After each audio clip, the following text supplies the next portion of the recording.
Hello everybody, Chris Campbell here. So we're trying to work out the fine kinks and get all the bugs out for the next event that we're trying to put together for the summer of 2024. Um, if everything works out, it will be available for our summer camp programs, such as our YMCA's, our summer camp programs, camp programs that we do, and daycares that do summer camp programs. So what we're trying to work out is a couple of years ago, I used to do what was called Chris's Creepy Crawler Show. And it was a big success. As a matter of fact, I was actually featured on 4 TV shows, from the HLN TV show with Robin Meade, Jack and Megan show with WSPA, the Charlotte affiliated TV show, Knoxville's TV show, their local TV program, doing the Chris's Creepy Crawler Show. Now, a lot of you may not know it, but I have many years of experience in zoology and reptile raising. So I have had many years of experience way before I got married. And my wife kind of took over the business, so to speak, when we got married, because she was an animal lover. And she had really never been around reptiles, especially dangerous and deadly reptiles like I had, until I showed her how to properly handle them using the proper hooks and methods of picking them up. But a little bit of history about me. I used to raise deadly venomous snakes. I've raised everything from the king cobra, the Monterey cobra or Monaco cobra, to the zebra cobra, which is also known as the spitting cobra. Now those you have to be extremely careful with, because they don't only bite you, but they can spit their venom, and if it gets into your mouth, your nose, your eyes, it's the same as being bit by a cobra. You have to be extremely cautious and extremely careful when you handle that particular deadly reptile.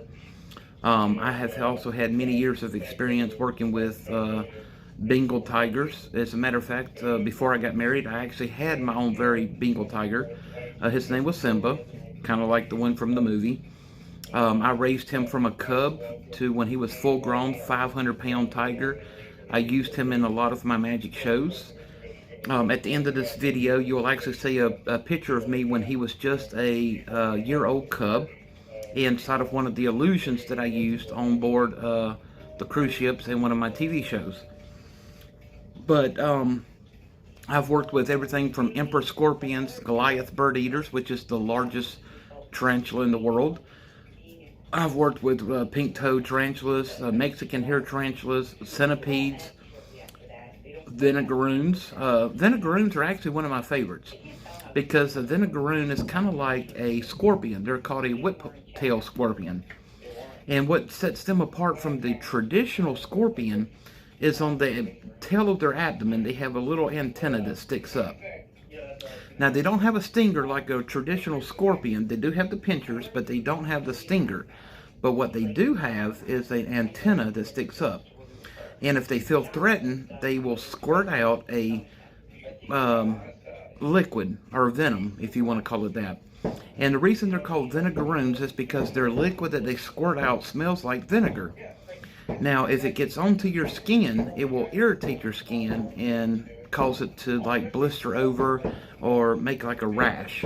And the reason for that is their venom that they squirt out, or their liquid, is basically a acid.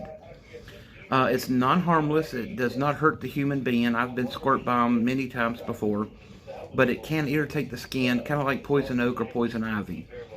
So they're really cool creatures to deal with. Another one that I've dealt with is the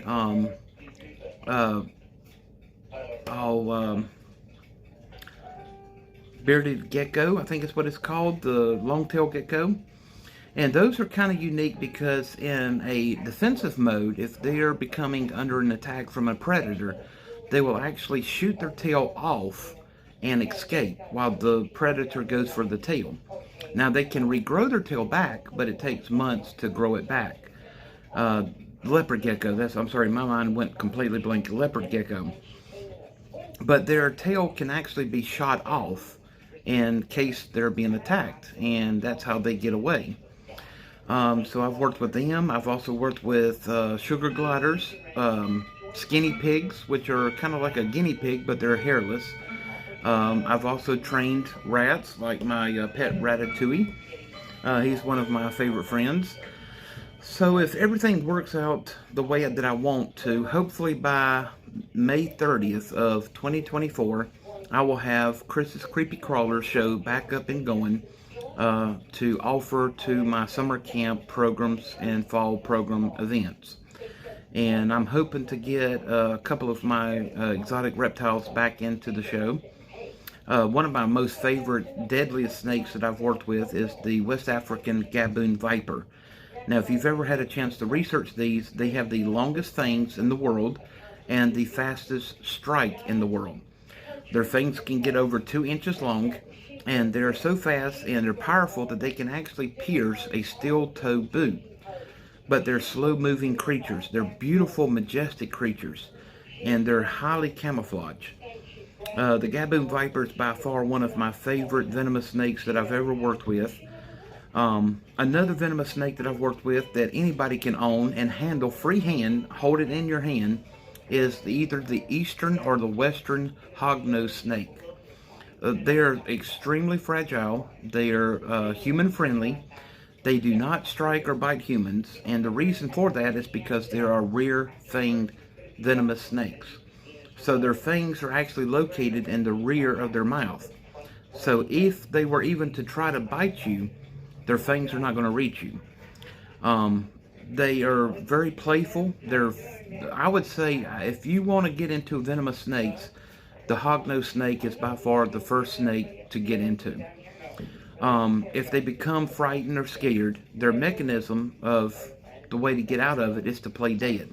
They will literally roll over, open their mouth, and pretend that they're dead.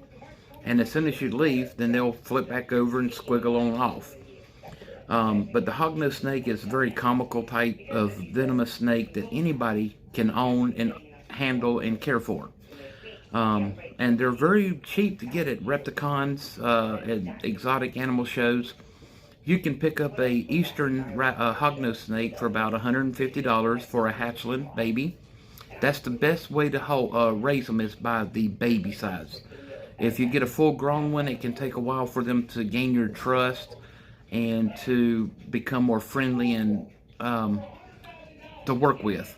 But if you get them as a hatchling, then they will basically eat right out of your hand, play with you. They will become a good companion as a reptile. So stick around, and hopefully by May, we will have the Chris's Creepy Crawler show up and going for our 2024 tour. So I've got a lot of people working in the background now trying to acquire some of the animals that we need for the show, the habitats, the homing of them. I've already got a place set up in my bonus room to house their aquariums for the right temperatures, humidity, and aquarium setups. So we're trying to get everything, the kinks, so to speak, put out so that we can get all the animals and make sure that they're healthy, happy, and thriving before we put them into our show. But that's just a little bit about me. I have a degree in zoology, and so I have always been an animal lover. I know a lot about reptiles. I've had an extensive career in venomous and deadly reptiles, so I know their behavior, their habitats, their needs that they need, and when they do not want to be touched. So stick around, and hopefully by June we'll have the Chris's Creepy Crawler show back up and going, which was a very popular hit in 2020. So stick around, and I'll keep you posted.